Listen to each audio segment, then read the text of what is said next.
Toy Shop, written by Harry Harrison. Because there were few adults in the crowd, and Colonel Biff Horton stood over 6 feet tall, he could see every detail of the demonstration. The children, and most of the parents, gaped in wide-eyed wonder. Biff Horton was too sophisticated to be awed. He stayed on because he wanted to find out what the trick was that made the gadget work. "It's all explained right here in this instruction book," the demonstrator said, holding up a garishly printed booklet opened to a 4-color diagram. "You all know how magnets pick up things, and I bet you even know that the Earth itself is one great big magnet. That's why compasses always point north. Well, the Atomic Wonder Space Wave Tapper hangs on to those space waves. Invisibly all about us, and even going right through us, are the magnetic waves of Earth. The Atomic Wonder rides these waves, just the way the ship rides the waves of an ocean. Now watch." Every eye was on him as he put the Gowdy model rocket ship on top of the table and stepped back. It was made of stamped metal and seemed incapable of flying as a can of ham, which it very much resembled. Neither wings, propellers, nor jet broke through the painted surface. It rested on 3 rubber wheels, and coming out from the bottom was a double strand of thin insulated wire. This white wire ran across the top of the black table and terminated in a control box in the demonstrator's hand. "I turn on the power switch, sending a surge of current to the wave receptors," he said. The switch clicked, and the light blinked on and off with a steady pulse. Then the man began to slowly turn the knob.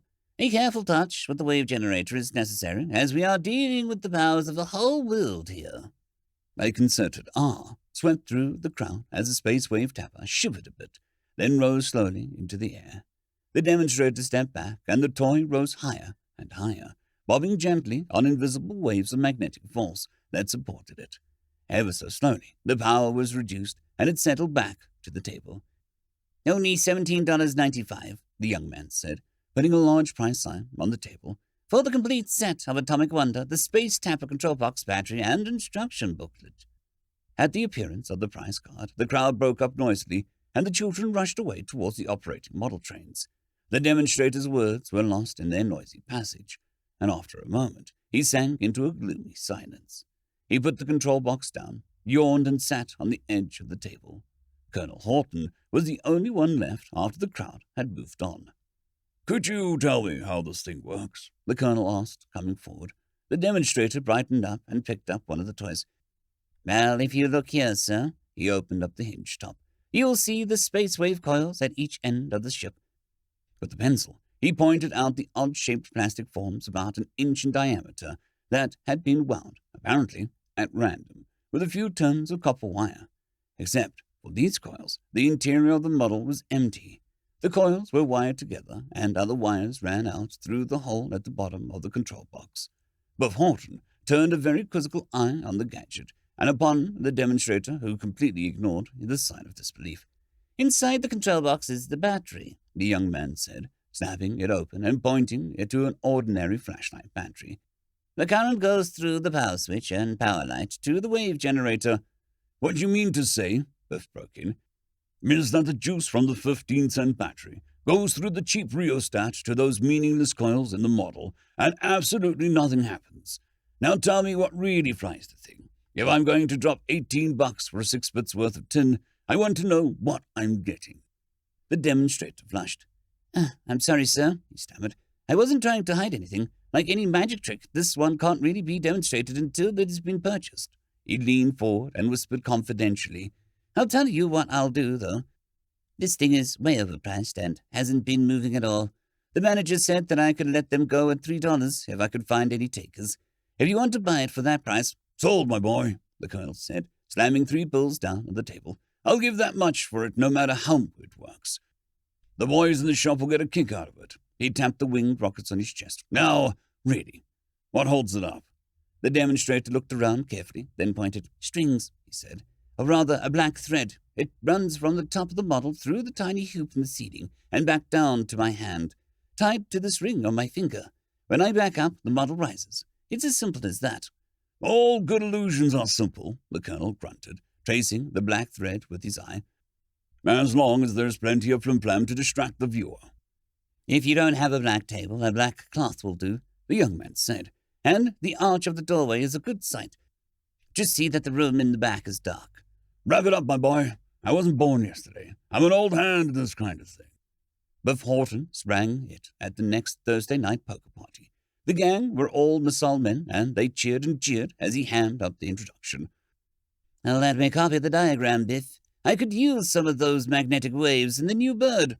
Those flashlight batteries are cheaper than locks. This is a thing of the future. Only Teddy Canner caught wise as the fight began. He was an amateur magician and spotted the gimmick at once.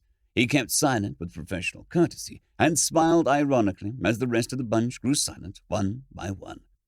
The colonel was a good showman and had set the seed well. He almost had them believing in the space wave tapper before he was through. When the model had landed and he had switched it off, he couldn't stop them from crowding around the table. "A thread," one of the engineers shouted, almost with relief, and they all laughed along with him. "Too bad," the head project physicist said. "I was hoping that a little space wave tapping could help us out. Let me try a flight with it." "Teddy cleaned it first," Biff announced. "He spotted it while you were all watching the flashing lights. Only he didn't say anything." Dana slipped the ring with the black thread over his finger and started to stamp back. "You have to turn the switch on first," Biff said. "I know," Kramer smiled, "but that's part of the illusion. The spiel and the misdirection. I'm going to try this cove first, so I can get it moving up and down smoothly, then go through it with the whole works." He moved his hand back smoothly in a professional manner that drew no attention to it. The model lifted from the table, then crashed back down. "The thread broke," Kramer said. "You jerked it instead of pulling smoothly," Biff said, and knotted the broken thread. "Here, let me show you how to do it." The thread broke again when Biff tried it, which got a good laugh that made his collar a little warm. Someone mentioned the poker game. This was the only time that poker was mentioned or even remembered that night, because very soon after they found that the thread would lift the model only when the switch was on and 2.5 volts flowed through the choke coils. With the current turned off, the model was too heavy to lift. The thread broke every time.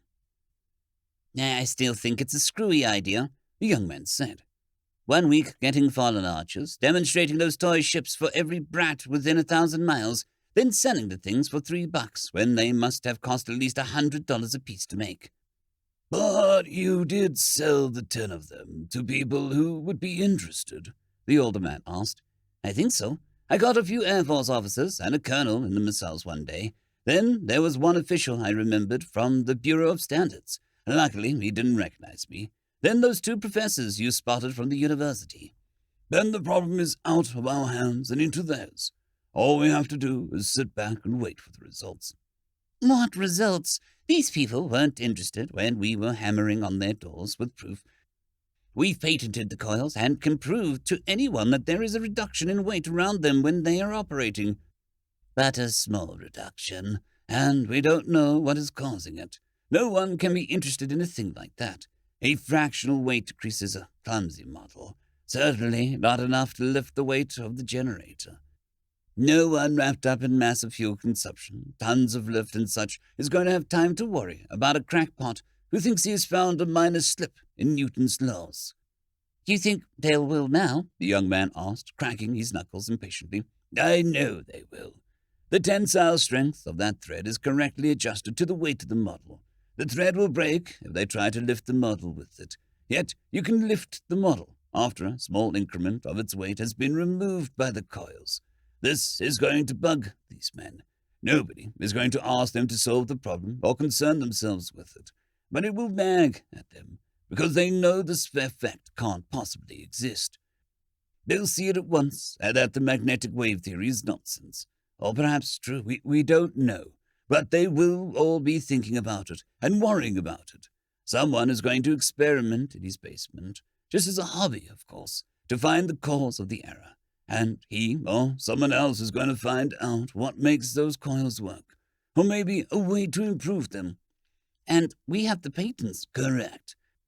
They will be doing the research that'll take them out of the massive lift propulsion business and into the field of pure spaceflight.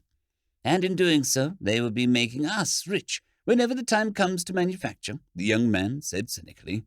"We'll be rich, son," the old man said. patting him on the shoulder. Believe me, you're not going to recognize this old world 10 years from now. End of story.